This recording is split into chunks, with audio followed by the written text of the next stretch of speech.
Original இன்ஹாபிடன்ஸ் of India அப்படிங்கிற நூலில் doctor G ஒப்பட் சொல்றாரு, மல்லர் பல்லர் ஆனது உச்சரிப்பு வேறுபாடு தான். இது லிங்குஸ்டிக்ஸ்காரங்க சொல்லிட்டாங்க, இது ஏற்றுக்கிட்டாங்க, இது இந்த ஆய்வு முடிஞ்சிருச்சு. ஆக இதை பற்றி தான் நம்ம பேசிட்டு இருக்கிறோம். ஆக டி.கே. வேலுப்பிள்ளை அவர்கள் சொல்லுகிறார்கள், பழந்தமிழ் இலக்கியத்தில் வரும் மல்லர் பிற்காலத்தில் பல்லர் என்கின்ற வேலுப்பிள்ளை அவர்களுடைய அவர் சிறந்த ஆராய்ச்சியாளர். சீனிவாச ஐயங்கர் பாண்டிய மடை மறவர். ஆக பாண்டியர் அது நிறைய நம்ம புறநானூறு போன்ற பாடல்களே இதை நம்ம பார்க்கலாம். படையன் என்ற ஒரு விவசாய தொழிலாளர் அப்படிங்கிறத குறிப்பிடுறாரு. படை மறவர் அப்படிங்கிற செய்தி சொல்றாரு. ஏன்னா இப்ப நான் சொல்ற அந்த மல்லன் வீரன்றதை அப்படியே நீங்க ஒப்பிட்டு பார்த்தீங்கன்னா பல்வேறு துறையை சார்ந்த அறிஞர்களுடைய சொல்லுடைய விளக்கம் தான். தேவநாய பாவலர் அன்னைக்கே சொல்லிட்டாரு, மருத நிலத்தில் வாழும் உழவர் அப்படிங்கிற வார்த்தை அவரு அந்த காலத்திலேயே சொல்லிட்டாரு. திவாகரன் நிகழ்ந்து உங்களுக்கு எல்லாமே தெரியும், எல்லாம் சொல்ல முடியாது. அது நோ அப்ஜெக்ஷன். நிகழ்ச்சி சொல்லிட்டா நோ அப்ஜெக்ஷன் கேட்டுதான் ஆகணும். ஆக அந்த நிகழ்ச்சி சொல்லுகிறது, பின்னல நிகழ்ச்சி சொல்லி நிகழ்ச்சி சொல்லி அது உங்களுக்கு தெரியும். இருந்தாலும் சொல்றேன், அருந்திரல் வீரர்க்கும் பெருந்திரல் வரும் தகைக்காகும் மல்லர் எனும் பெயர். இதை விட வேற என்ன வேணும்? அப்படியே நச்சுன்னு ஒரு அருமையான சான்று. இதைதான் நம்ம சோர்சஸ் சொல்றோம். ஒரு உண்மையை சொல்லுவதற்கு ஆதாரம். ஆர்கியாலஜில நாங்க ஆதாரம் இல்லாம பேச மாட்டோம். வழிபாட்டு முறையை உருவாக்கியவர்கள். ஆக நீங்க எங்க இனிமேல் நீங்க வரலாற்றை எழுத வேண்டுமா, வரலாற்றை படிக்கணுமா, நீங்க தொடக்கத்துல இந்த மல்லர் என்ற சொல்லாட்சியை விட்டுட்டு நீங்க வரலாறை எழுதவும் முடியாது, வரலாற்றை தொடங்கவும் முடியாது. வரலாறே இல்லை, வரலாறே கிடையாது. ஆக மல்லர் என்ற சொல்லாட்சி ஒரு பெரிய கிஃப்ட். எனக்கு என்னுடைய ஆராய்ச்சியில நான் மல்லர், தேவேந்தர், பார்த்தீங்கன்னா உழவர், உலத்தியர், கடைசியர், கடையனார், குடும்பர். இந்த குடும்பர்ன்றதே மிக அருமையான செய்தி. இந்த குடும்ப அமைப்பு கொண்டு வந்தவர்களே மல்லர்கள். ஆக இந்த குடும்ப அமைப்பு குடும்பி என்கின்ற திருநாதருக்கு திருப்பரங்குன்றத்தில் ஒரு கல்வெட்டு கிடைச்சு. நைல் நாகரிகத்தை பார்க்கிறோம், எகிப்து நாகரிகத்தை பார்க்கின்றோம், நம்ம சிந்து சமொழி நாகரிகத்தை பார்த்திருக்கின்றோம். ஆனால் எல்லா நாகரிகத்தையும் மூழ்கடிக்கின்ற ஒரு நீண்ட நெடிய வரலாற்று நாகரிகம் எது என்று சொன்னால் மல்லரிய நாகரிகம் தான்.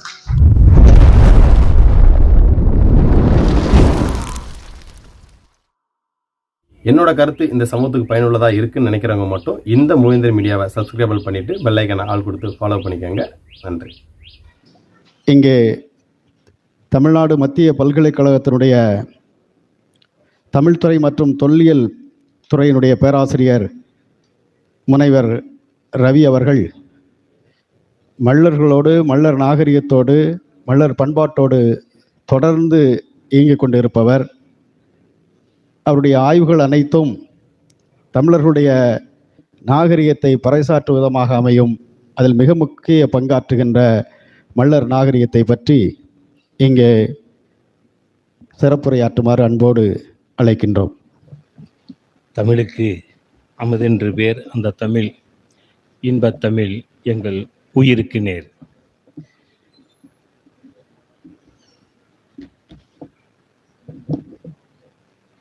மிகச்சிறப்பாக ஆன்மீகத்தை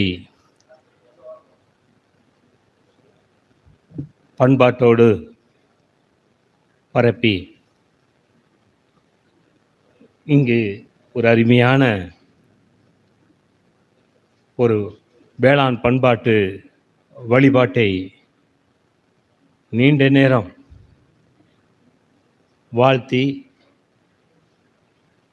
ஆசிரியரை கூறி அமர்ந்திருக்கின்ற மதுரை ஆதீனம் 293வது குருமுக சன்னிதானம் ஸ்ரீ ஹரி ஹர ஸ்ரீ ஞானசம்பந்த தேசிய பரமாசாரிய சுவாமிகள் அவர்களே, இனிய ஒரு நல்லுரையை வழங்கி மருதநில பூங்காவை அமைத்து தனக்கென்று ஒரு பெயரை நிலைநிறுத்தி கொண்ட, தமிழுக்காகவே பல்கலைக்கழகத்தில் பல பணிகளை ஆற்றி எளிய முறையில் நட்பு ரீதியாக அனைவரோடும் பழகுகின்ற இனிய சிறப்பு வாய்ந்த சிறப்புரை நல்கி சென்றிருக்கின்ற மதிப்புமிகு துணைவேந்தர் ஐயா திருவள்ளுவர் ஐயா அவர்களே, இந்த விழாவை யார் நடத்த வேண்டும், யார் நடத்தினால் சிறப்பாக இருக்கும் என்று பார்க்கின்ற பொழுது பேராசிரியர் டாக்டர் குருசாமி சித்தர் பொறியாளர் குருசாமி சித்தர் ஐயா, என்னுடைய அருமைமிகு நண்பர் மறைந்த பேராசிரியர் ஞானசேகர், இவர்களை அடுத்து இந்த மல்லரிய மிக அருமையான ஒரு ஆய்வு பணியை அடுத்து யார் இதை தொடங்கி நடத்துவார்கள் என்று நான் எதிர்பார்த்து கொண்டிருந்த, இன்னும் இந்த ஆய்வு பணியை தொடங்கவில்லையோ, இத்துடன் இந்த மல்லரிய ஆய்வு பணி முடிந்து விடுமோ என்று நான் இந்த மல்லரிய ஆய்வாளர் என்ற முறையில் எதிர்பார்த்து கொண்டிருந்த நேரத்தில் அங்கொன்று இங்கொன்றுமாகத்தான் நடத்தி கொண்டிருந்தார்கள். இந்த பணியை வேளாண் விஞ்ஞானி அவர்கள், முனைவர் ரா தங்கசாமி அவர்கள், மேலாண்மை இயக்குனர், மிக சரியான நேரத்தில் மிக சரியாக இந்த இடத்தில் மிக அற்புதமாக இந்த கூட்டத்தை கூட்டி மிகச் சிறப்பாக நடத்தி கொண்டிருக்கின்றான். நம்பிக்கை வருகிறது. ஏனென்றால் ஒரு வரலாற்று ஆர்வலன், ஒரு வரலாற்று ஆய்வாளன் என்ற முறையில் ஒரு வரலாறு விடுபட்டு போகக்கூடாது என்ற ஒரு ஆதங்கத்தோடு இந்த கருத்தரங்கை நான் பார்க்கின்றேன். அடுத்து நம்ம ராஜேஸ்வரி மேடம் இப்போ தான் பார்த்தேன், அவங்களோட வாட்ஸ்அப்பில் தொடர்பு கொண்டான். ஒரு சிறப்பான, ஒரு தகுதியான, ஒரு ஆற்றல் மிகுந்த ஒரு பன்முக ஒரு படைப்பாளராக பார்க்க முடிகிறது. 10க்கும் மேற்பட்ட நூல்கள், மொழிபெயர்ப்பாளர், பதிப்பாளர், எழுத்தாளர், படைப்பாளர் என்று பார்க்கின்ற, ஆராய்ச்சியாளர் என்று பார்க்கிற பொழுது வியப்பாக இருக்கிறது. ஆகவே அவர்கள் அடுத்து பேச இருக்கிறார்கள். அடுத்து வரலாறு மற்றும் தொல்லியல் ஆய்வாளர் முனீஸ்வரனுடைய நண்பர் அவர்கள், நாங்களும் அவர்களும் கொங்கு நாட்டில் கடைசியாக நாங்கள் பேசியது உண்டு. மதுரை களப்பணியில் நான் கொங்கு நாட்டு பகுதியில் கள ஆய்வு நான் நிகழ்த்தி கொண்டிருந்த காலகட்டத்தில் தொடர்ந்து இப்போது பல மாவட்டங்களில் கள ஆய்வு பணி நடந்து வருவதை பார்க்கிற போது எனக்கு மகிழ்ச்சியை தெரிகிறது. அதில் மதுரை மாவட்ட பண்பாட்டு ஆய்வு மன்றம் நினைக்கிறேன், வரலாற்று ஆய்வு மன்றத்தை நடத்தி தொடர்ந்து களப்பணியில் தன்னை இணைத்து கொண்டு மிகச்சிறப்பாக பணியாற்றி வருவார்கள். உற்சாகப்படுத்தணும். ரொம்ப ஒரு இளைஞர், மிக அருமையான பணியை மதுரை மாவட்ட பகுதியிலே அவர் தன்னுடைய பணியை மிகச்சிறப்பாக செய்து கொண்டிருக்கின்றார். எனக்கே ஆச்சரியமாக இருக்குது. நாங்கள் ஒரு காலத்தில் 2000 செஞ்ச பணியை இப்பொழுது ஒரு உற்சாகத்தோடு ஏதாவது ஒன்று கண்டுபிடிச்சிட்டு இருப்பார். ஏதோ ஒரு கல், ஏதோ ஒரு ஓடு கொண்டு வந்து காமிச்சு, இது வரலாற்றில் மிக ஏதோ ஒன்றும் இல்லை, ஆய்வு செய்து மிகச்சிறந்த ஒரு பணியாற்றி வருகிறார். ஆக முனீஸ்வரன் அவர்களே, இன்னும் எனக்கு என்னுடைய நண்பர் பாண்டி அவர்கள், பேராசிரியர் டாக்டர் பாண்டி அவர்கள், என்னுடைய நாங்கள் புதுவை பல்கலைக்கழகத்தில் நாங்கள் ஆய்வு மேற்கொள்கின்ற போது என்னுடைய சீனியராக இருந்து எங்களுக்கெல்லாம் வழிகாட்டியவர்கள். தொடர்ந்து அழகப்பா பல்கலைக்கழகத்திலே துறைத் தலைவராக நீண்ட நாட்கள் இருந்து நல்ல பணியேற்று நல்ல மிகச்சிறந்த ஆராய்ச்சியாளர். ஆக அவர்கள் இங்கு வருகை தந்திருக்கின்றார்கள். தொடர்ந்து நாங்கள் பார்த்து கொண்டிருக்கின்றோம். அதேபோல் மதுரை காமராஜர் பல்கலைக்கழகம் வருகின்ற பேராசிரியர்கள் மற்றும் பல பேராசிரியர் வருகை தந்திருக்கிறார்கள். அவர்கள் அனைவரையும் வாழ்த்தி வணங்குவதோடு இங்கு வருகை தந்திருக்கின்ற பல பேர் பேராசிரியர்களாக, ஆசிரியர்களாக, ஆர்வலராக, ஆய்வாளர்களாக இருந்ததை பார்க்கின்ற போது உண்மையான ஒரு வரலாற்று ஆர்வத்தை உங்கள் முன்பு நான் பார்க்கின்றேன். இது போன்ற ஒரு எந்த ஒரு இன சமுதாய குடி இன மன்றத்தில் இது போன்ற ஒரு கூட்டத்தை நான் பார்த்ததே கிடையாது. ஆக பல குழுக்கள், பல ஆய்வுகளில், குறிப்பாக பல இன குழு, இன பண்பாட்டு ஆய்வுகளை நாங்கள் செய்து கொண்டிருக்கின்றோம். ஆனால் என்னை ஈர்த்தது பல இன வரலாற்றை இனவியல், இன வரவியல் அடிப்படையில் ஆய்வு செய்து கொண்டு நாங்கள் வருகிறோம். ஏன்னா ஒரு வரலாற்று ஆய்வாளன் என்பவன் நடுநிலைமையோடு ஆய்வு செய்ய வேண்டும். எங்களுடைய பணி ஆய்வு பணி உண்மையை கண்டறிந்து உலகத்திற்கு சொல்ல வேண்டுவது எங்களுடைய பணி. அப்படி பார்க்கிற பொழுது எனக்கு அண்மை காலமாக பல இன மக்களுடைய வரலாற்றை நாங்கள் மேற்கொண்டு வருகிறோம், எழுதி கொண்டு வருகிறோம். ஆனால் மல்லரிய இன இந்த ஆய்வு பணி எனக்கு கொடுத்த திருப்தி போல மற்ற இன மக்களுடைய ஆய்வே இல்லை. காரணம் என்ன என்று சொன்னால், உங்களுக்கு சில புதிய சில என்னுடைய கண்டுபிடிப்புகளாக, என்னுடைய சில அழைத்ததற்காக அல்ல, நான் பேராசிரியர் ஞானசேகரோடு நான் பயின்றவன். ஆக அவர் சொல்லுவார், அடிக்கடி சொல்லுவார், உங்களுடைய ஆய்வு பணியை நீங்கள் நடுநிலைமையோடு நீங்கள் அதை எடுத்து செல்ல வேண்டும் என்று அடிக்கடி எனக்கு சொல்லிக் கொண்டிருப்பவர். அப்படி பார்க்கின்ற பொழுது எனக்கு ஆச்சரியமாக இருக்கின்ற ஒரு வியக்கத்தக்க, உண்மையிலேயே நீங்க நினைக்கிறதெல்லாம் ரொம்ப கம்மி. நான் என்னுடைய பார்வையில் நைல் நதி நாகரிகத்தை பார்க்கிறோம், எகிப்து நாகரிகத்தை பார்க்கின்றோம், நம்ம சிந்து சமொழி நாகரிகத்தை பார்த்திருக்கின்றோம். ஆனால் எல்லா நாகரிகத்தையும் மூழ்கடிக்கின்ற ஒரு ஒரு நீண்ட நெடிய வரலாற்று நாகரிகம் எது என்று சொன்னால் மல்லரிய நாகரிகம் தான். நான் பாராட்டுதலுக்காக சொல்லவில்லை, எனக்கு மிகுந்த ஆச்சரியத்தை கொடுக்கிறது. ஆக இந்த இடத்தில் பேச வேண்டும், ஒரு உண்மையை சொல்ல வேண்டும், ஆய்வுக்கு எடுத்துக்கொள்ள வேண்டும் என்று நான் ஆய்வுக்குள் இறங்குகிற போது ரொம்ப ஆச்சரியமான விஷயம் என்னன்னா, உலகத்தில் எகிப்து நாகரிகம் கூட கிமு 3000 ஆண்டு தான். சுமேரிய நாகரிகம் 2500, அது 3400 வரைக்கும் சொல்லுகிறார்கள். நைல் நதி நாகரிகம் அதே போன்று. ஆனால் மல்லரிய நாகரிகம் என்று ஒரு நாகரிகத்தை, அது நீர்நிலை நாகரிகமாக ஒவ்வொன்றையும் சொல்லுகிறோம். அது டைக்ரீஸ் யூப்ரட்டிஸ் நதிக்கரையில் வளர்ந்த நாகரிகம், இந்த எகிப்து நாகரிகம், ஈராக் என்ற அந்த ஒரு நாகரிகத்தை நாம் பார்க்கின்றோம். சுமேரிய நாகரிகத்தை பற்றி பேசுகிறோம், நைல் நதி நாகரிகத்தை பற்றி பேசுகிறோம். நீர்நிலையோடு சம்பந்தப்பட்ட ஆற்றங்கரை நாகரிகம் மட்டுமல்ல, புஞ்சை நிலங்களிலும் கிணற்றை தோன்றி நீர் ஆதாரத்தை பெருக்கி அணையை தடுத்து கால்வாயை வெட்டி தொடர்ச்சியாக உணவு உற்பத்தியில் தொடர்ச்சியாக 2500 ஆண்டுகள் குறைந்தபட்சம் ஒரு உணவு உற்பத்தியில், உணவு உற்பத்தி, உணவு சேகரிப்பில் ஒரு மிகச்சிறந்த நாகரிக இன மக்கள். நமக்கு ஒரு சரியான சான்று என்று சொன்னால், எவிடன்ஸ் என்று சொன்னால், தொல்லியல் ஆதாரங்களோடு சொல்லப்பட வேண்டும் என்று சொன்னால், அது மல்லர் இன வேளாண் நாகரிகத்தை தான் நாம் 2500 ஆண்டு கால தொடர்ச்சியான வரலாறாக பார்க்க முடிகிறது. சுமேரிய நாகரிகம் அழிந்து விட்டன, நைல் நதி நாகரிகமும் அழிந்து விட்டன, ஆக எகிப்து நாகரிகமும் அழிந்து விட்டன.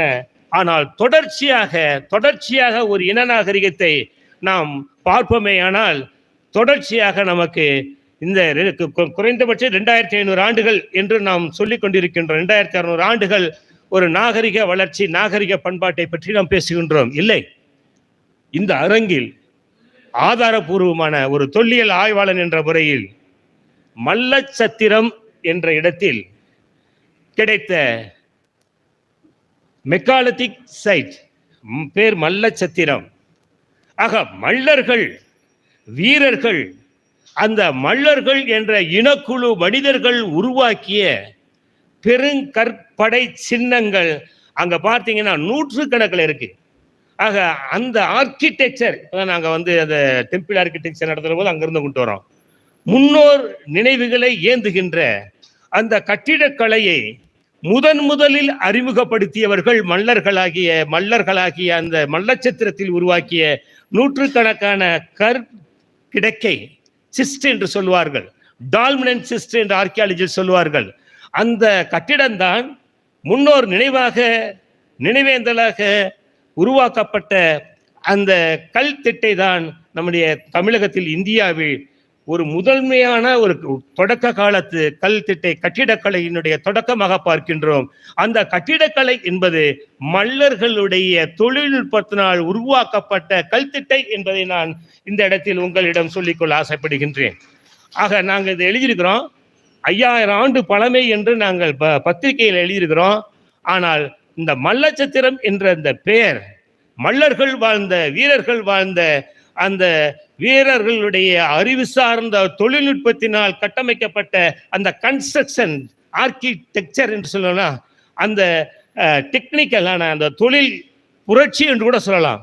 ஆக இந்த சொசிசிரி வடிவத்தில் உருவாக்கப்பட்ட பாறைகளின் மேல் 4 கல் செவ்வக படிக, ஒவ்வொரு கல்லினுடைய வடிவத்தை நம்ம பார்த்தோம்னா 15 டன் எடை இருக்கும். ஆக செவ்வக வடிவம் அல்லது சதுர வடிவில் அமைக்கப்பட்டு பாறையின் மேல் மூடுகள் அமைத்து கேப் ஸ்டோன் சொல்லுவாங்க, கிழக்கு பக்கம் ஹோல் ஸ்டோன் ஒரு துவாரம் இருக்கும், சுற்றி கற்சுவர் இருக்கும். ஆக இந்த கன்ஸ்ட்ரக்ஷனை அமைத்த நாகரிகம் என்று நாம் பார்க்கிற பொழுது தமிழகத்தினுடைய நாகரிகம் கிமு 4000 5000 ஆண்டிலிருந்து நாம் நம்முடைய நாகரிக பண்பாட்டை தொடங்க வேண்டும் என்று சொன்னால் அது மல்லச்சத்திரத்திலிருந்து தொடங்க வேண்டும், மல்லரிகளுடைய தொழில்நுட்பத்திலிருந்து தொடங்குகிறோம். ஆகவே இது கூட நாங்கள் ரொம்ப கம்மியாக தான் சொல்லியிருக்கிறோம், 5000 ஆண்டுன்னு சொல்லி நாங்கள் காலத்தை சொல்லியிருக்கிறோம். நீங்கள் அநேகம் 2-3 நாளைக்கு முன்பு அனைத்து பத்திரிகையிலும் பார்த்துருப்பீங்க, நாராயணமூர்த்தின்னு சொல்லி பழனி பக்கத்தில் இதே கல்தட்டையை தான் அவர் 30,000 ஆண்டுன்னு சொல்கிறாரு. ஆமாம், அந்த 30,000 ஆண்டு சொல்கிறதுக்கு எங்களுக்கு இன்னும் தயக்கம்.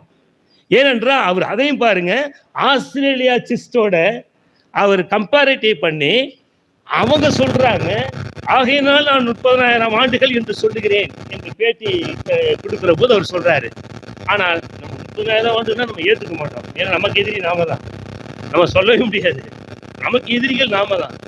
ஆகவே இதுக்கு பல எதிர்ப்புகள் வரும் என்ற அடிப்படையில் நாங்கள் இந்த 5000 ஆண்டு என்று சொல்வதற்கு கூட ஆர்கியாலஜி டிபார்ட்மெண்ட்ல இருந்து எங்களுக்கு சரியான ஒரு கடுமையான எதிர்ப்பு தொடக்கத்தில் இருந்தது.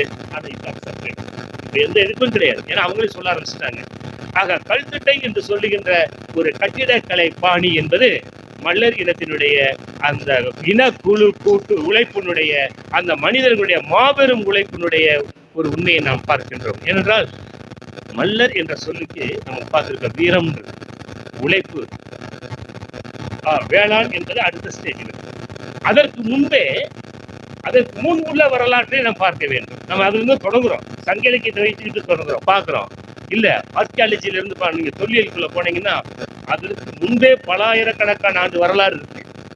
நம்ம 2600 ஆண்டு இலக்கியத்தை வைத்துக் கொண்டு நாம் வரலாற்றை பேசிக் கொண்டிருக்கின்றோம். நீங்கள் தொல்லியலுக்குள்ள வந்தீங்கன்னா அதை விட நம்பகத்தன்மையான சான்றுகள் நமக்கு கிட்டத்தட்ட 20,000 30,000 ஆண்டு சான்றுகள், ஏன் லட்சக்கணக்கான கிட்டத்தட்ட நம்ம பாலியோலித்திக் வெப்பன்ஸ் போன்றவையெல்லாம் நாம் பார்க்கின்ற பொழுது அதற்கு நம்ம அங்கெல்லாம் சாதிய தோற்றம், அது இனக்குழு அல்லது குழு தோற்றமா அதை ஒரு ஐடியாலஜி பார்த்தீங்கன்னா ஒரு குறியீடாக தோன்றி palaeolithic weapons, microlithic weapons, Neolithic weapons என்று சொல்லக்கூடிய பழங்கற்கால கருவிகள்லாம் தமிழகத்திலே கிட்டத்தட்ட 20 லட்சம் ஆண்டுகளாக நம்முடைய வரலாறு பேசப்பட்டு வருகின்றன. ஆக பேசப்பட வேண்டும். ஆக நம்ம அந்த வரலாற்றுக்கே போகலை. ஆக அந்த 20 லட்சம் ஆண்டுகளுக்கு முன் மனிதன் வாழ்ந்த அந்த குகைகளில் அடுத்த ஒரு உண்மையை சொல்ல போறேன். இது நான் சொல்லலை, பேராசிரியர் சிற்பி மற்றும் மதிவாணன் இவங்கெல்லாம் அந்த குகை பெயிண்டிங்ஸை பார்த்து ஆராய்ந்து அதில் பார்த்தீங்கன்னா பண்ணாடி அல்லது பண்ணத்தின்னு நினைக்கிறேன், இந்த வார்த்தையை அவர்கள் படித்ததாக அவர்கள் சொல்லி இருக்கின்றார்கள். ஆக இது பார்க்கின்ற பொழுது இந்த நாகரிகம் என்பது நாம் பார்த்தோம்னாக்கும் அந்த ஓவியம், குகை ஓவிய தமிழ் எழுத்து என்று நாம் அதை சொல்ல கடமைப்பட்டிருக்கணும். நம்ம அந்த ஆராய்ச்சிக்கெல்லாம் போகலை. நம்ம இன்னும் பிராமி ஸ்கிரிப்டை கூட நம்ம பார்க்கறதுல பிராமிஸ் தொல் தமிழ் எழுத்துக்களையே நம்ம இன்னும் படிக்க ஆரம்பிக்கல. ஆனால் அதற்கு முன் உள்ள தொல் தமிழ் ஓவிய எழுத்திலிருந்து தமிழ் எழுத்தை நாம் ஆராய வேண்டியது இருக்கிறது.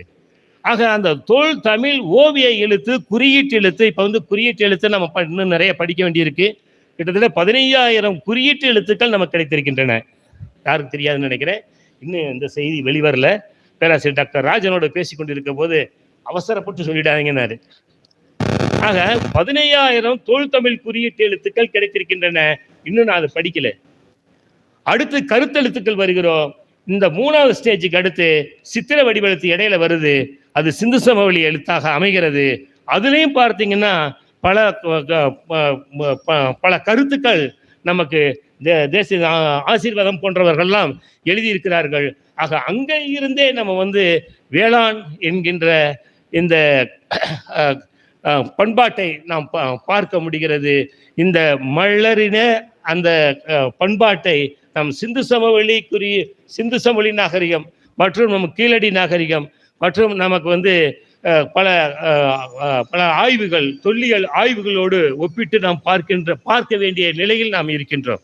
ஆக அந்த தொல்தமிழ் எழுத்திலிருந்து தான் நாம் தொடங்குகிறோம். தொல்தமிழ் என்பது தமிழ் பிராமி எழுத்திலிருந்து நாம் தொடங்குகிறோம். ஆனால் நாம் இதற்கு முன்பு நான் சொன்னேன் இல்லையா, தமிழ் ஓவிய எழுத்து முறை, பிக்டோகிராஃபி என்று சொல்லுவார்கள். அங்கேயே நம்முடைய இந்த தமிழர்களாக வீரர்களாக விளங்கிய வேட்டையுக சமுதாய அந்த மல்லர்களுடைய பங்களிப்பு இருக்கிறது என்பது நாம் பார்க்கிற போது மிக ஆச்சரியமாக இருக்கிறது.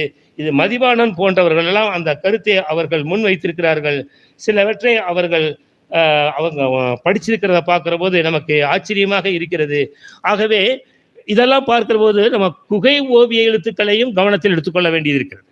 ஆக சிஸ்ட் என்று சொல்லப்படுகின்ற கல்திட்டையிலிருந்து குகையில் வாழ்ந்த இனக்குழு மனிதனுடைய குகை ஓவிய எழுத்திலிருந்து நாம் குறியீட்டு எழுத்து என்று சொல்லப்படுகின்ற கிராஃப்டி மார்க்ஸ் என்று சொல்லப்படுகின்ற அந்த எழுத்துக்களையும் நாம் கவனத்தில் எடுத்துக்கொண்டு பார்க்கின்ற பொழுது, ஏனென்றால் ஆதிச்சநல்லூர் முழுக்க வேளாண் நாகரிகத்தினுடைய ஒரு நல்ல அருமையான அற்புதமான ஒரு முயற்சியை திருநெல்வேலியிலே நாம் பார்க்க முடிகிறது. ஆக அதனுடைய தொடர்ச்சியாக பார்க்கிறவங்க இலக்கிய ஆதாரங்கள் ஒவ்வொரு நூற்றாண்டு தோறும் சங்க இலக்கியம், சங்க மருவிய இலக்கியம், நீதி இலக்கியங்கள், காப்பியங்கள் என்று அனைத்து இலக்கிய வகைகளிலும் நமக்கு சான்றுகள் கிடைக்கின்றன.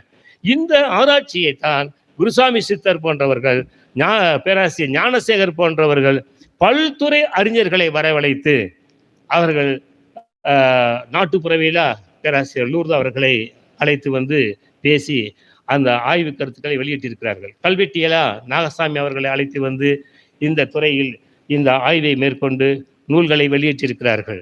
ஆக மானுடவியல் அறிஞர் பக்தவச்சல பாரதி போன்றவர்கள், மருடேசன் போன்றவர்கள் எல்லாம் அழைத்து வந்து அவர்கள் இந்த துறையை அவர்கள் ஆய்வு செய்து வெளியிட்டிருக்கிறார்கள். ஆக கம்பேரிட்டிவ் லிட்ரேச்சர் மோகன் பேராசிரியர்கள், இல்லை சு வெங்கட்ராமன் போன்றவர்கள், அறிவின் நம்பி சார் அவர்கள், இப்படி பார்த்தீங்கன்னா அனைத்து துறை பேராசிரியர்களையும் அழைத்து வந்து ஒரு ஆரோக்கியமான ஒரு இன வரலாற்றை, ஒரு உண்மையான வரலாற்றை கண்டுபிடிக்க வேண்டும் என்ற ஆதங்கத்தோடு கடந்த 20-30 ஆண்டுகளாக மிகச்சிறப்பாக ஒரு இன வரலாற்றை கண்டுபிடிக்க வேண்டும் என்ற ஆதங்கத்தோடு நடைபெற்றிருக்கின்ற ஒரு இனம் மல்லர் இனம். எனக்கு இதுவரைக்கும் வந்து பார்த்தீங்கன்னா வேற எந்த இன வரலாறும் இவ்வாறாக இத்தனை அறிஞர்களை அழைத்து வந்து இத்தனை கருத்துக்களோடு, இத்தனை ஆய்வு கட்டுரைகள், இத்தனை புத்தகங்களோடு, இத்தனை எழுத்துக்களோடு, இவ்வளவு ஒரு ஆதங்கத்தோடு தான் யார், தன்னுடைய இனம் எது என்று பார்க்கின்ற ஒரு தேடல் எந்த இனத்திலும் இருக்கு. இவர் எந்த இடத்திலும் இல்லை. அவர் சாதி சங்கங்களாகத்தான் வைத்திருக்கிறார்கள். இது ஆய்வோடு கூடிய இந்த சங்கம், இந்த ஆய்வு என்பது மல்லர் இன ஆய்வு என்பது பார்க்கிற போது நமக்கெல்லாம் பார்க்கிற ஒரு புள்ளியிலிருந்து தொடங்குகிறது. இப்ப எல்லாமே ஒன்று, எங்க ஒரு இடத்திலிருந்து தொடங்குகிறது, அங்கு எந்த இடத்தில் கிளைகளாக பிரிகிறது என்று நாம் பார்க்க வேண்டும். இப்போ கவுடா என்ற ஒரு இனத்தை பார்த்தீங்கன்னா அவங்க கர்நாடகத்துல ஒரு இடத்துல வந்து மல்லர் நாணயத்தை வெளியிட்டிருக்காங்க. இந்த மாதிரி பார்த்தீங்க பீகார் போன்ற மாநிலங்கள், ஒரிசா போன்ற, திடீர்னு குருசாமி சித்தரை கூப்பிட்டு பேசுவார் என்கிட்ட. அங்கே பீகார், ஒரிசா இந்த இதில் வந்து இந்த மாதிரி பெயர்கள்லாம் இருக்குது அப்படின்னு சொல்லுவார். ரொம்ப ஆச்சரியமாக இருக்கு. ஆக நம்முடைய இந்த வேளாண் இன மக்களுடைய இந்த பெயர்கள், இவர்களுடைய இந்த பண்பாடு, இந்த நாகரிகம், இந்த வேளாண் நாகரிகம், நெல் உற்பத்தி என்பதை கம்பேரிட்டிவாக சொல்லுவார். அப்போ நான் இந்தியா ஃபுல்லாக நம்ம பார்க்கணும். நம்முடைய ஆராய்ச்சி இன்னும் நம்ம வந்து குண்டு சட்டிகளில் குதிரை ஓட்டிட்டு இருக்கிறோம், நம்ம ஊருக்குள்ளே பார்த்துட்டு இருக்கிறோம். ஆக இந்தியா முழுக்க நம்ம பார்க்க வேண்டும். சிந்து சமவெளி நாகரிகத்திலிருந்து நாம் பார்க்க வேண்டும். ஒரிசா, பீகார், உத்தரப்பிரதேசம் போன்ற மாநிலங்களிலிருந்து நாம் பார்க்க வேண்டிய, இன்னும் நம்ம அதை தொடவே இல்லை. இவங்க தான் டாக்டர் குருசாமி சித்தர் போன்றவர்கள் சிந்திச்சிருக்காங்க, ஆய்வு செஞ்சிருக்காங்க. எனக்கு ரொம்ப ஆச்சரியமாக இருக்கு. இதான் இன வரலாறு. ஒரு வரலாறு என்பது ஒரு இனத்தினுடைய வீழ்ச்சியாக இருந்தாலும் சரி, ஒரு இனத்தினுடைய வெற்றிக்கும் வீழ்ச்சிக்கும் அந்த வரலாறானது இதனுடைய பின்புலத்தில் எழுதப்படுவதுதான் வரலாறு. ஆக அதுதான் அடையாளம். அப்படி பார்க்கிற போது மிகப்பெரிய ஆச்சரியம் என்ன சொல்ல, குடவோலை முறையா நீங்க எனக்கு ரொம்ப ஆச்சரியமாக இருக்கிறது. உலகத்துக்கே தமிழர்கள் தான் இந்த குடவோலை முறையை கொண்டு வந்தாங்கன்னு சொல்றோம். ஆக இந்த குடவோலை முறை என்கின்ற இதை கூட மல்லர் ஏனென்றால் தொடக்கத்திலிருந்து அந்த அறிவு, ஆற்றல், திறன் என்று பார்க்கிற போது அந்த மல்லர் என்ற வீரன் என்கின்ற அந்த உணவு உற்பத்தி செய்கின்ற இடத்தை காப்பாற்ற வேண்டும் என்கின்ற அந்த வீரத்தை போற்றி, நிலத்தை பாதுகாத்து, வளத்தை பெருக்கி, உணவை உற்பத்தி செய்து ஒரு நாகரிகத்துக்கு வித்திட்டு அந்த நாகரிக மக்களை தொடர்ச்சியாக ஒரு பண்பாட்டு வளர்ச்சியில், ஒரு விவசாய பணியில், ஒரு நெல் பயிர் உற்பத்தி என்கின்ற ஒரு ஆராய்ச்சிக்குள் வந்து பார்த்தோமேயானால் ஒவ்வொரு நூற்றாண்டு தோறும் நமக்கு ஆதாரங்கள் குவிந்து கொண்டிருக்கின்றன. ஆக எந்த இன வரலாற்றுக்கும் இந்த மாதிரியான ஒரு தொடர்ச்சியான வரலாறு கிடைக்கவில்லை என்பதுதான். ஆகவே இந்த ஒரு இன வரலாறு எனக்கு அதான் மிகவும் கவர்ந்ததாக இருந்தது. ஆகவே இதை விட்டுடக்கூடாது என்று பார்க்கிற பொழுதுதான் எனக்கு நிறைய செய்திகள் கிடைக்கின்றன. இப்போ பார்த்தீங்கன்னா மல்லர், தேவேந்தர், பார்த்தீங்கன்னா உழவர், உலத்தியர், கடைசியர், கடையனார், குடும்பர். இந்த குடும்பர்ன்றதே மிக அருமையான செய்தி. இந்த குடும்ப அமைப்பு கொண்டு வந்தவர்களே மல்லர்கள். ஆக இந்த குடும்ப அமைப்பு குடும்பி என்கின்ற திருநாதருக்கு திருப்பரங்குன்றத்தில் ஒரு கல்வெட்டு கிடைச்சது. ஈழ குடும்பி என்று சொல்லப்படுகின்ற இந்த கல்வெட்டு ஈழத்திலும், ஆக எந்தெந்த இனம், தமிழ்நாடு, கேரளா, கர்நாடகா, ஈழம், இந்த பகுதியில் அதிகமாக 1 கோடி பேர் 1.5 கோடி மக்கள் இருப்பதாக ஒரு புள்ளி விவர கணக்கு சொல்லுகிறது. ஆகவே அதையும் நம்ம ஆய்வுக்குள் எடுத்துக்கொள்ள வேண்டியது, இலங்கை ஈழ மக்களையும் நாம் ஆய்வு எடுத்துக்கொள்ள வேண்டியதாக இருக்கிறது என்பதை நாம் பார்க்கின்றோம். அதே பண்ணாடி, காலாடி, ஒவ்வொரு பெயருக்கும் ஒரு ஆராய்ச்சி வரலாறு இருக்கு. எந்த இனத்துக்காவது நானும் பார்த்துருக்கேன். பல ஒரு ஒரு ஒரு 7-8 இன மக்களுடைய வரலாற்றை நான் ஆய்வு செய்து வந்து கொண்டிருக்கிறேன் தொடர்ச்சியாக. ஆக பார்க்கிற போது இந்த மல்லர் இனம்தான், இந்த மல்லர் என்ற சொல்லுதான், இந்த மல்லர் என்கின்ற இந்த சின்ன லகரம் பெரிய லகரம் போட்டு எழுதுகின்ற இந்த வார்த்தை தான் நமக்கு தொடர்ச்சியாக 17ஆம் நூற்றாண்டு வரை இந்த சொல்லாட்சி தான் தமிழகத்துல இனத்திற்கு, இந்த மல்லர் இனத்திற்கு இந்த சொல்லாட்சி தான் பயன்படுத்தப்பட்டு வந்தது. ஆக நாயக்கருடைய வருகைக்கு பிறகு, அதற்கு பிறகுதான் மிகப்பெரிய மாற்றம். ஆக நிலத்தை அடிமையாக்கி நில உடைமையாளர்களாக இருந்தவர்கள் நிராயுத பாணிகளாக மாறுகிற போதுதான் பல்லர்கள், பள்ளத்தில் அல்லது கீழே என்கின்ற மீனிங்ல இந்த சொல்லாட்சி 17ஆம் நூற்றாண்டுக்கு பிறகுதான் கையாளப்படுகிற வரலாற்றை பார்த்தீங்கன்னா தெரியும்.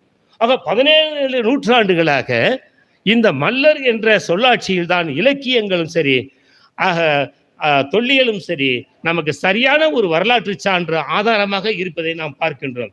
ஆக இத்தனை சொல்லாட்சிகள் ஒரு இன மக்களுக்கு இருக்கிறது என்று சொன்னால் அது வளமான இன மக்களாக, அது தொடர்ச்சியாக அது காலந்தோறும் மிக நீண்ட நெடிய வரலாற்று இனத்துக்குத்தான் இந்த வளமையான சொற்கள் இருக்கும்.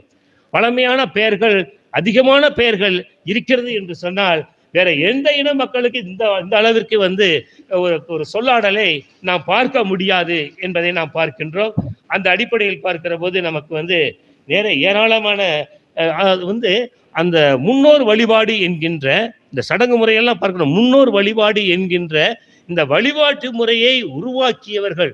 ஆக நீங்க எங்க இனிமேல் நீங்க வரலாற்றை எழுத வேண்டுமா, வரலாற்றை படிக்கணுமா, நீங்க தொடக்கத்துல இந்த மல்லர் என்ற சொல்லாட்சியை விட்டுட்டு நீங்க வரலாறை எழுதவும் முடியாது, வரலாற்றை தொடங்கவும் முடியாது. வரலாறே இல்லை, இந்த வரலாறே கிடையாது.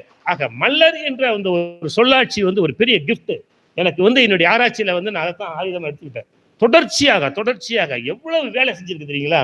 அந்த மல்லர் என்கின்ற ஒரு விஷயம், ஒரு இனம் என்ற ஒன்று, அது தொடர்ச்சியாக அது வேளாண் நாகரிகத்துக்கு வந்ததிலிருந்து நம்ம தொடங்குறோம்.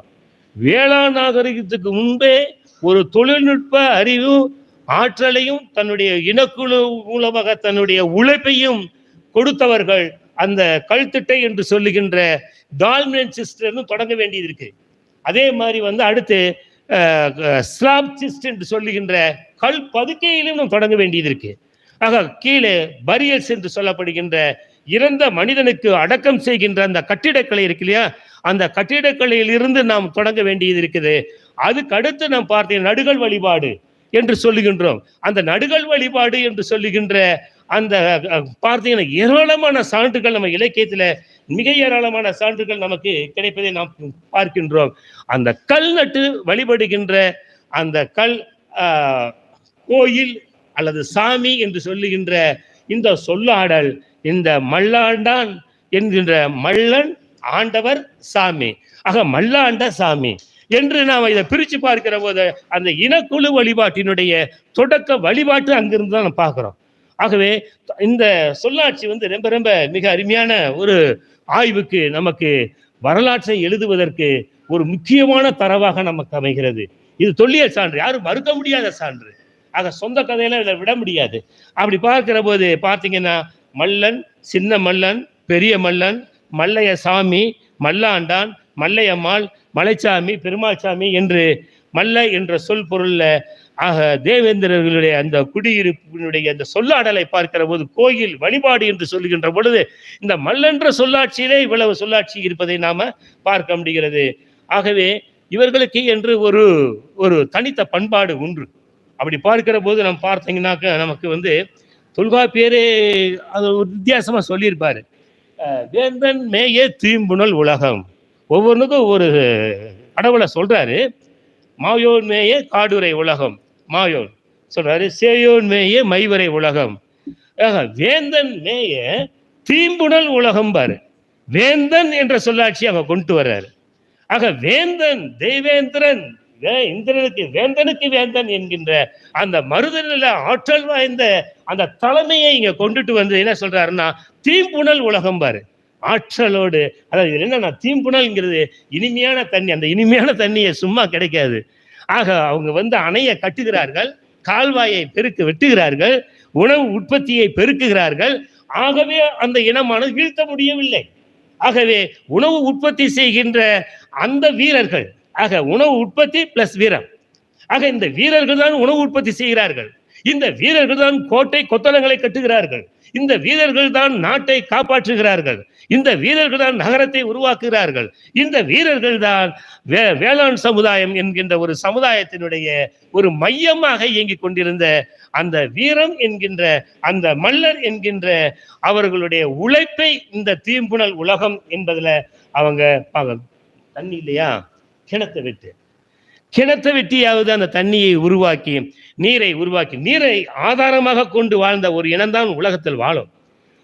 அதைத்தான் நம்ம நைல் எகிப்து நகரியம், எல்லா நகரியம் அதே போன்று நதியே இல்லாத காலகட்டங்களில் ஆக கிணறை வெற்றி தண்ணியை உற்பத்தி செய்து, ஆகவே இதன் மூலம் இந்த நீர் வேளாண்மை என்ற ஒரு இயல்பான தேவையை, சமுதாய தேவையை இவர்கள் விடாப்பிடியாக தொடர்ச்சியாக என்றால் இலக்கியங்கள், ஒவ்வொரு இலக்கியங்கள் தோறும் நம்ம பார்க்கின்றோம். இந்த வேளாண் சமுதாயத்தில் நெல் உற்பத்தி என்கின்ற ஒரு விவரத்தை அனைத்து இலக்கியங்களுமே நமக்கு பேசுவதை நாம் பார்க்கின்றோம்.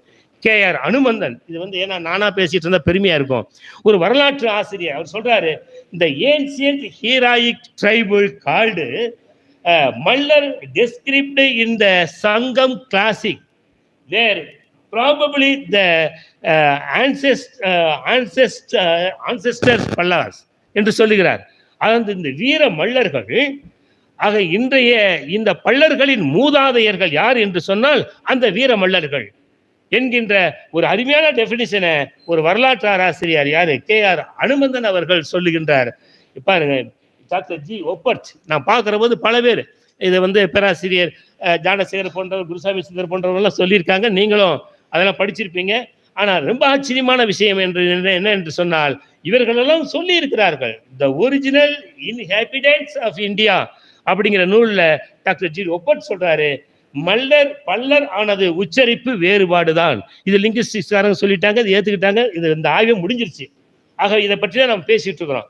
ஆக TK வேலுப்பிள்ளை அவர்கள் சொல்லுகிறார்கள், பழந்தமிழ் இலக்கியத்தில் வரும் மல்லர் பிற்காலத்தில் பல்லர் என்கின்ற வேலுப்பிள்ளை அவர்களுடைய அவர் சிறந்த ஆராய்ச்சியாளர். சீனிவாச ஐயங்கர் பாண்டிய மடை மறவர், ஆக பாண்டியர், அது நிறைய நமக்கு புறநானூறு போன்ற பாடல்களே இதை நாம் பார்க்கலாம். கடையன் என்ற ஒரு வகுப்பு விவசாய தொழிலாளர் அப்படிங்கிறத இவர் குறிப்பிடுறாரு. படை மறவர் அப்படிங்கிற செய்தியை சொல்றாரு. ஏன்னா இப்ப நான் சொல்ற அந்த மல்லன் வீரன்றதை அப்படியே நீங்க ஒப்பிட்டு பார்த்தீங்கன்னா பல்வேறு துறையை சார்ந்த அறிஞர்களுடைய சொல்கின்ற விளக்கம் தான்.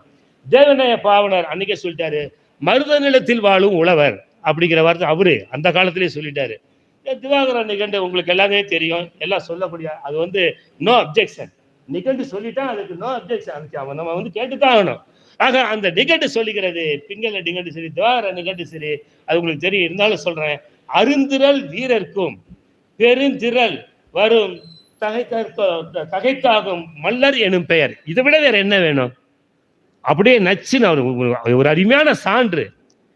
இதைத்தான் நம்ம வந்து சோர்சஸ் சொல்றோம். ஒரு உண்மையை சொல்வதற்கு ஆதாரம். ஆர்கியாலஜில நாங்க ஆதாரம் இல்லாம பேச மாட்டோம். லெமூரியா கண்டத்தை பத்தி எல்லாரும் பேசுவாங்க, நாங்க பேச மாட்டோம். ஏன்னா லெமூரியா கண்டது எங்களுக்கு கிடைக்கல. ஆக தொல்லியல் ஆதாரத்தை வச்சுதான் பேச முடியும். ஆனா இருக்கலாம்னு சொல்லலாம், அது வேற விஷயம். ஆனால் என்ன இருந்தது என்பது நமக்கு தெரியல. ஆகவே இருப்பதை வைத்து பிங்கள கண்டு சொல்லுகிறது, செருமலை வீரரும் திண்ணியோடும் மருத நில மக்களும் மல்லர் என்ப. இப்ப தெளிவாயிருச்சு, மல்லர் என்பவர்கள் வீரர்கள். ஆக தொடர்ச்சியாக இது 10ஆம் நூற்றாண்டு 11ஆம் நூற்றாண்டுல தொடர்ச்சியாக இந்த வீரம் என்ற சொல்லாட்சியை, மல்லர் என்ற சொல்லாட்சியை கிமு 4000 நாம் தொடங்குகிறோம். ஆக அந்த கேவ் பெயிண்டிங்ஸ் என்று சொல்லுகின்ற அந்த அந்த வார்த்தையை நாம் பார்க்கின்ற பொழுது நமக்கு கிட்டத்தட்ட அது 5000 10,000 ஆண்டு கூட நம்ம கிமு காலகட்டத்துக்கு எடுத்து செல்கிறோம். தட்சிணாமூர்த்தி சொல்வாரு, தொன்மையான மரக்குடியினர் அப்படிங்கிறத அவர் சொல்றாரு.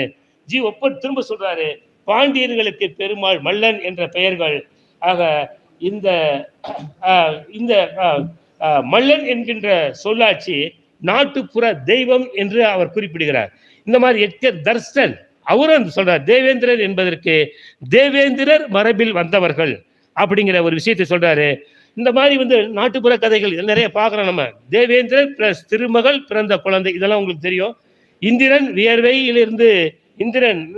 வியர்வையிலிருந்து அல்லது பரமேஸ்வரனுடைய வியர்வையிலிருந்து பிறந்தவர்கள். இந்த மித்தெல்லாம் நம்ம சும்மா இது புராண மித்துன்னு நம்ம விட்டுவிட முடியாது. ஆக இதுதான் அடிப்படை உண்மை. ஆக இந்த ஒரு கேசவன் ரொம்ப அருமையா சொல்லுவாரு. ஆக இது புராணம் என்பது கட்டுக்கதை அல்ல. அதை வந்து வெங்காயம் மாதிரி உரிச்சிட்டே போனா அடியில ஒரு உண்மை இருக்கும். அந்த உண்மையின் அடித்தளத்தில் கட்டப்பட்டவை தான் புராணம். கதை என்றாலே வரலாறு. அதே கதையினால கட்டுக்கதையை தூக்கி போட்டுறக்கூடாது. அதுதான் நம்முடைய வரலாற்றுக்கு. இப்ப நாங்களாம் ஆர்கியாலஜியில அந்த கதையைத்தான் நாங்க நம்பிட்டு இருக்கிறோம். ஒரு கதை கிடைச்சிருச்சுன்னா அந்த இடத்துல போய் ஆய்வு செஞ்சிருவோம். ஆக அந்த மாதிரியாக நமக்கு நிறைய சான்றுகள் நமக்கு கிடைக்கிறது. அதே மாதிரி கரிவளம் வந்த நல்லூர் கல்வெட்டு மிக தெளிவாக அதான் தெளிவாக சொல்லுது, புஞ்சை பயிர்கள் சாகுபடியை கொண்டு வந்தவர்கள் அப்படிங்கிற கல்வெட்டு சான்று நமக்கு கிடைக்கிறது.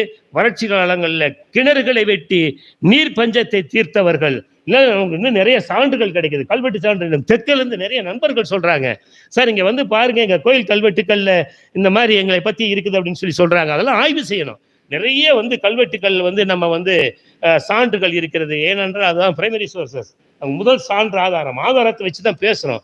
அதே மாதிரி நிறைய இதை செங்கோட்டு பல்லு, நம்ம அந்த பேரூர் பல்லு, அதை சொல்லுகின்ற செய்தியெல்லாம் பார்க்கலாம். அதில் சிவபெருமான் நடவு காட்சி, இப்போ இதெல்லாம் இருக்கு, இல்லாதது இல்லை. ஆக இந்த காட்சிகள்லாம் பார்க்குற போது இப்போ நான் வந்து திருவாரூர்ல இருக்கேன், அங்கே திருமுக்கூடல் பல்லுன்னு உடனே எனக்கு ஒரு ஆசை வந்துருச்சு. ஏன்னா பேராசிரியர் ஞானசேகரன் அப்படி பயிற்சி கொடுத்துருக்கிறாரு. ஆக போய் அங்கே நான் பார்த்தீங்கன்னா அந்த ஏரியா முழுக்க அந்த அந்த மல்ல தேவேந்திர கூட இனத்தவர்களுடைய இன்னைக்கு இருக்கு. நான் கூட நம்பல ஒரு காலத்துல வந்து இதெல்லாம் இருக்குமான்ட்டு. அந்த கோயில், அந்த திருமுக்கூடற்பள்ளு கோயிலை வழிபடுகின்ற ஞானசம்பந்த நாவுக்கரசர் இவங்கெல்லாம் வந்தவங்க வந்து பாடப்பெற்ற தலமாக சொல்லப்படுகின்ற அந்த கோயில் அந்த பகுதியில தான் இருக்கு. ஆகவே இதெல்லாம் நம்ம வந்து பார்க்கிற போது நம்ம இன்னும் ஆய்வுக்கு எடுத்துக்கொள்ள வேண்டியது இருக்குது. ஆக டெல்டா பகுதியில் பார்த்தீங்கன்னா நம்ம இன்னும் நிறைய ஆய்வு செய்ய வேண்டி இருக்குது. ஆக இந்த டெல்டா பகுதியில் வந்து தேவேந்திர குல வேளாளர்களுடைய நெல் வேளாண்மை இருக்கின்ற இந்த டெல்டா பகுதி இன்னும் எனக்கு வந்து திரும்பவும் இறப்பதற்கு முன்பு பேராசிரியர் அவர்கள் ஞானசீலத்தை சொன்னார், தஞ்சையில ஒரு மீட்டிங் போடணும், ஒரு கருத்தரங்கு நடத்தணும், திருவாரூர்ல ஒரு கருத்தரங்கு நடத்தணும், நீங்க பேசணும் அப்படின்லாம் சொல்லிட்டு இருந்தாரு. ஏனென்றால் இந்த நெல் விளைச்சல் உள்ள பகுதிகளில் தான் நமக்கு இன்னும் நிறைய சோர்சஸ் கிடைக்குது. ஏன்னா வரலாறு தான் இது, வந்து பெருமைக்காக சொல்லலை, வரலாறு விடுபட்டு போகக்கூடாது, வரலாறு அழிந்து விடக்கூடாது. ஆக உண்மையான வரலாறை நாம வந்து கண்டுபிடிக்கணும் அப்படிங்கிறதான். ஆக இந்த விஷயம் தெரியும். நெல் வகையை எண்ணினாலும் பல்லு வகையை எண்ண முடியாதெல்லாம் நமக்கு வந்து பார்க்கலாம். ஆகவே இந்த மாதிரியான பல்வேறு செய்திகள் ஏவி சுப்பிரமணிய ஐயர் சொல்றாரு, இந்த சாகுபடி இன்னும் பல்லரின் கையிலே தான் இருந்து வருகிறது அவர் சொல்றாரு. ஏவி சுப்பிரமணிய ஐயர் சொல்றாரு. ஆக பரம்பரை தொழில், அப்படிங்கிற. அப்ப 2500 ஆண்டு அந்த பரம்பரை தொழிலை பற்றி இவங்கெல்லாம் சொல்றேன். ஏன்னா இவங்கெல்லாம் சொல்றோம், இதெல்லாம் சோர்சஸ், நமக்கு ஒரு ஆதாரமானது. இவர்களுக்கு ஈடானவர்கள் யாரும் இல்லை, இனியும் இல்லை அப்படிங்கிற வார்த்தையை அவர் போறாரு. ஆகவே இது மிகையல்ல அப்படிங்கிற வார்த்தையை ஏவி சுப்பிரமணிய ஐயர் வந்து ஆய்வு செஞ்சு சொல்றாரு. ஆக உழவர்களாக நெல் சாகுபடியில் தேர்ச்சி பெற்றவர்கள் என்பதுக்கு எந்த விதமான நமக்கு ஒரு அப்ஜெக்ஷன் இல்லை, அப்ஜெக்ஷன் பார்க்குறோம்.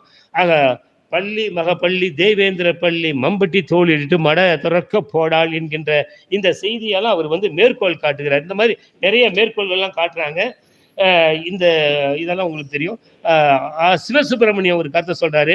அவர் தான் சொல்றாரு, 16ஆம் நூற்றாண்டு வரை அதிகமாக நிலம் வைத்தவர்கள், இவர் ஒரு கருத்தை சொல்றாரு. லேண்ட் ஓனர், நிலக்கிழார்கள் என்று சொன்னால் அது மல்லர்கள் தான், அது தேவேந்திர குலத்தை சேர்ந்தவர்கள் தான். சிவசுப்பிரமணியம் சொல்லுகிறார், அந்த லேண்ட் ஓனர் என்று சொல்லுகின்ற அந்த கிளார்னு சங்க இலக்கியத்தில் சொல்றோம் இல்லையா, பார்க்கிறோம் இல்லையா, அந்த கிளார் யார் என்று சொன்னால் அவர்கள். ஆகவே ஆமா, கிளார்கள் என்று சொல்லப்படுகின்ற நிலக்கிழார்கள் தான். ஆகவே இந்த கருத்தை சிவசுப்பிரமணியன் மிக அருமையான அந்த கருத்தை சொல்கிறார்.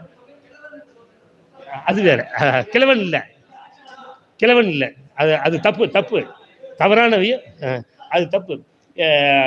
ஏத்து தர்ஷன் அவர்கள் வந்து இந்த விஷயத்தை வந்து கொங்கு நாட்டில் வந்து அவங்க வேளாண் பணியில மட்டும் இல்லை, இன்னும் அதிகார பணியில இருந்திருக்காங்க. அந்த அதிகாரி பணியில் இன்னும் நம்ம வந்து அதிகார பணியாளர்களாக இருந்த விஷயத்தை இன்னும் ஆய்வு செய்ய வேண்டியது இருக்கு. கொங்கு நாட்டில் பார்த்தீங்கன்னா பல இடங்கள்ல மணியக்காரர்களாக இருந்திருக்கிறார்கள், கிராம அதிகாரியாக இருந்திருக்கிறார்கள். இன்னும் கல்வெட்டுல பாருங்க, நான் சொன்னேன் இந்த கன்ஸ்ட்ரக்ஷன் சொன்னேன் இல்லையா, அந்த கன்ஸ்ட்ரக்ஷன் அப்படியே கொண்டுட்டு வாங்க. இடைக்காலத்துல வரைக்கும் பார்த்தீங்கன்னா இந்த பெரிய கோயிலை கட்டி குஞ்சர மல்லன் என்கின்ற ஒரு மல்லர் தலைவனை பார்க்கின்றோம். அவருடைய தலைமையில தான் உலக அதிசயமிக்க ஆக அந்த 11ஆம் நூற்றாண்டில் ஒரு ஆற்றல் வாய்ந்த இல்லை, எந்த ஒரு சிமெண்டோ சுண்ணாம்போ இல்லாமல் கற்களை அடுக்கி ஒரு கட்டிட கலையினுடைய அந்த 216 அடி உயரமுடைய உலக அதிசயமிக்க ஆக உலகத்துல இந்த அந்த 11ஆம் நூற்றாண்டுல 10ஆம் நூற்றாண்டு இறுதி 11ஆம் நூற்றாண்டு தொடக்கத்தில் இப்படி ஒரு பில்டிங் கன்ஸ்ட்ரக்ஷனை எங்கேயுமே தொடங்கப்படவில்லை. அப்படிப்பட்ட ஒரு கட்டிட கன்ஸ்ட்ரக்ஷன் இருக்கு, ஆர்கிடெக்சர் இருக்கிறது என்று சொன்னால் அது மல்லர குஞ்சன் என்கின்ற அந்த கட்டிட தொழிலாளர்களுடைய ஒரு தலைவனை நாம் வந்து அங்க ராஜராஜ சோழன் அறிமுகப்படுத்தி இருப்பதை நாம் பார்க்கின்றோம். ஆகவே இந்த மாதிரியாக நம்ம தொடர்ச்சியாக தொழில்நுட்பமாக இருந்தாலும் சரி, வேளாண் விவசாயமாக இருந்தாலும் சரி, அல்லது பல பதவிகளில் இருந்தவர்களையும் நாம் பார்க்க வேண்டியது இருக்கு. இன்னும் சொல்ல போனா முக்கியமான விஷயம், நம்ம அண்மை காலத்து வரலாற்றை நாம வந்து இப்போ ஒரு சிலர் எழுத ஆரம்பிச்சிருக்கிறாங்க. சுந்தரலிங்கனாரை பற்றிய, நான் கட்டபொம்மனை பற்றி கதைப்பாடல் பற்றி இந்த நூல் வெளியிட்ட போது எனக்கு அப்ப தெரியல. அப்புறம் தான் சுந்தரலிங்கனார் என்கின்ற இந்த ஆய்வுக்குள்ள வந்த பிற்பாடுதான் எத்தனை குடும்பர்கள் பண்ணார் என்று சொல்லக்கூடிய இந்த சொல்லாட்சியெல்லாம் பார்க்கிற போது நான் வியந்து போயிட்டேன். நிறைய இன்னும் சொல்லப்போனா வீரபாண்டிய கட்டபொம்மனுடைய படைப்பிரிவுல அதிகமான வீரர்கள் யார் என்று சொன்னால், உயிரை கொடுத்தவர்கள் யார் என்று சொன்னால், உயிரை கொடுத்து பாஞ்சாலங்குறிச்சி வீரபாண்டிய கட்டபொம்மனுக்கு ஒரு அணுக்கமாக இருந்து போரிட்டவர்கள் சுந்தரலிங்கனாருடைய தலைமையில். இந்த குழு மக்களுடைய போராட்டம் என்பது அவர்களுடைய தியாகம் என்பது சாதாரண தியாகம் அல்ல. இப்போ ஆங்கிலேயர்களுடைய இறப்பை கூட கல்லறையாக இருக்கிறது. இப்போ பக்கத்துல வந்து நம்மாளுகளுடைய கல்லறையும் ஒரு 10 கிலோமீட்டர் பக்கத்துல இருக்கு. அதை போய் ஆய்வு செய்யணும். ஒரு 30-40 கல்லறைகள் இருக்கிறதா சொல்லி இருக்கின்றார்கள். இதை நாம் பார்க்க வேண்டும். இந்த மாதிரியாக நம்ம வந்து ஆய்வுகள் உட்படுத்துகின்ற பொழுது அந்த வீரம் என்ற வார்த்தை இங்க 1799ஆம் நூற்றாண்டுல, அது மட்டுமல்ல பூலித்தேவனுடைய படைத்தலைவன், மிகப்பெரிய அந்த படைத்தலைவனுடைய வரலாற்றை பார்க்கலாம், மயிர்க்கு சிறியதை பார்க்கலாம்.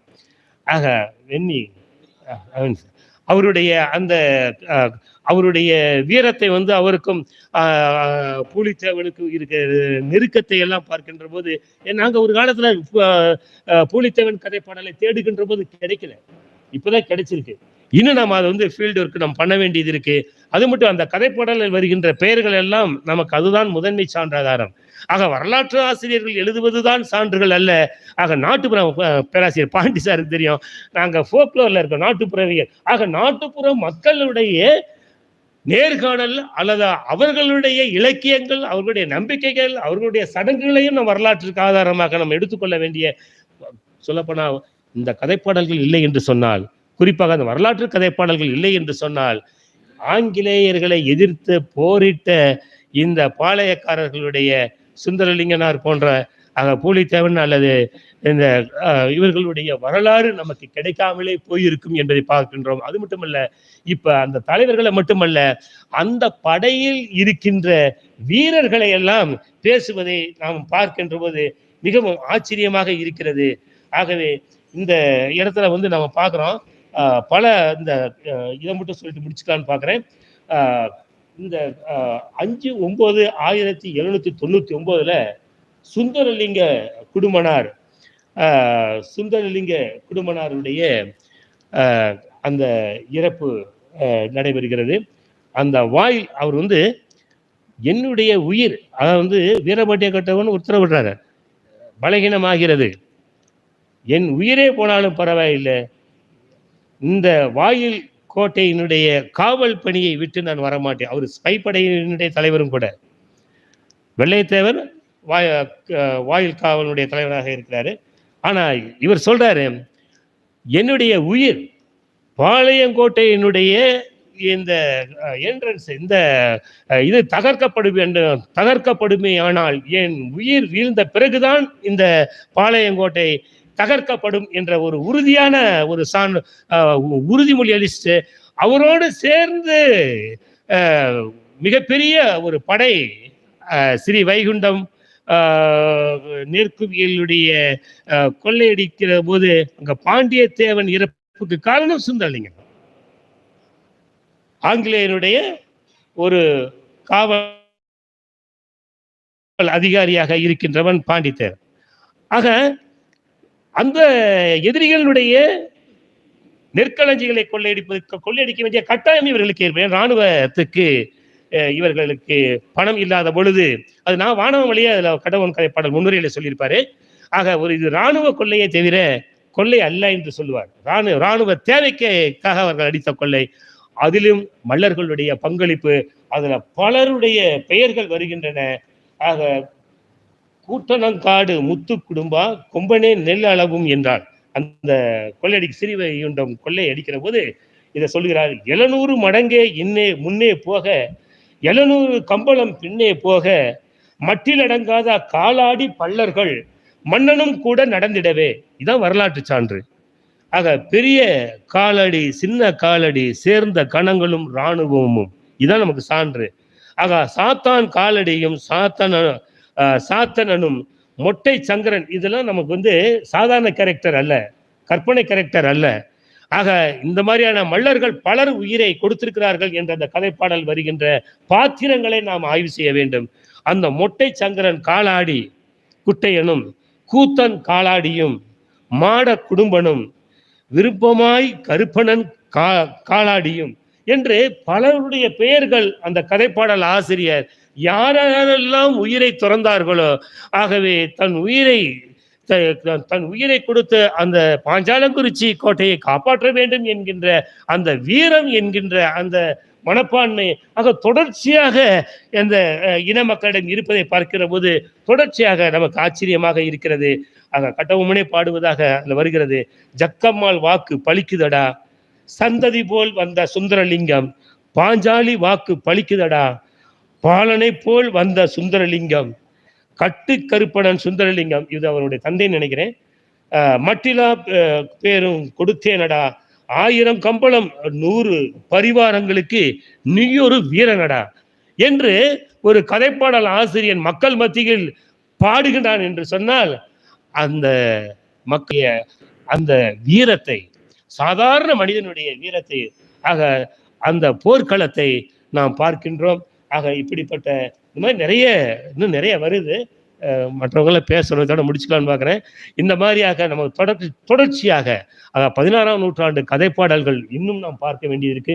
சமூக கதைப்பாடல், வரலாற்று கதைப்பாடல், புராண கதைப்பாடல்களிலும் பல நல்ல விஷயங்களை நம்ம பல வரலாற்று கருத்துக்கள், சமூக பண்பாட்டு கருத்துக்களை எல்லாம் நாம் பார்க்க வேண்டியிருக்கு. அதே போல தொல்லியல் சான்றுகள் நமக்கு இன்னும் தெளிவான ஒரு வரலாற்று ஆதாரத்தை தருகின்றன என்று அடிப்படையில் பார்க்கிற போது நம்முடைய தமிழ் இனத்தினுடைய தொடக்கம் இப்பொழுது கிமு 4000 அல்லது 5000 ஆண்டிலிருந்து நாகரிக வளர்ச்சி பண்பாட்டை அடிப்படையாக கொண்டு பார்க்கிற பொழுது நாம் அந்த கல்திட்டை என்று சொல்லப்படுகின்ற அந்த வரலாற்றிலிருந்து நாம் தொடங்க வேண்டிய ஒரு நிலையில் இருக்கின்றோம் என்பதையும், அந்த குடைவரையில் எழுதப்பட்ட வண்ண ஓவியங்களிலிருந்து நாம் வரலாற்றை எடுக்கின்ற பொழுது இந்த 5000 ஆண்டு வரலாறு, கிமு 5000 ஆண்டு வரலாறு என்ற ஒரு வரலாற்று பின்புலத்தில் இருந்து நாம் தேவேந்திர குல பல்லருடைய இன வரலாற்று பார்வையை நாம் தொடர்ச்சியாக காலந்தோறும் தேவேந்திர இனத்தினுடைய அந்த வரலாறு, நாகரிகம், பண்பாட்டை நாம் இன்னும் ஆழ்ந்து நோக்குகிற பொழுது இன்னும் உண்மையான பல வரலாற்று செய்திகள் கிடைக்கும் என்று கூறிக்கொண்டு வாய்ப்புக்கு நன்றி கூறி விடைபெற்றுக் கொள்கின்றேன். நன்றி, வணக்கம்.